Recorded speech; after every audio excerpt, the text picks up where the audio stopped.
Hi, this is Christian Fouts and welcome to your Core Real Estate Minute. Today I'm going to talk briefly about foreclosure and how it can affect you.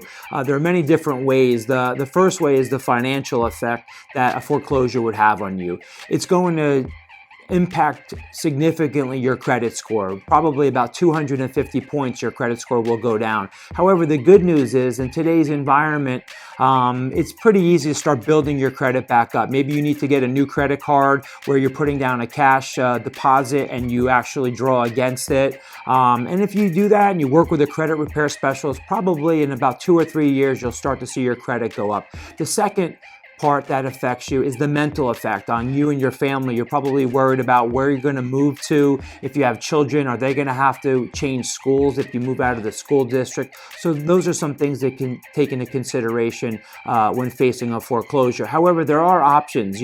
Before you get to that final stage of foreclosure, one option is to negotiate with your bank for a short sale where you get them to take a lower offer on your house than what the mortgage is owed. And if you do happen to have some equity where the value is greater than the mortgage, maybe still need some repairs, you could find a local home buyer like Core Real Estate or somebody in your area that may be able to buy the property from you. I hope you found this Core Real Estate Minute helpful. Thank you.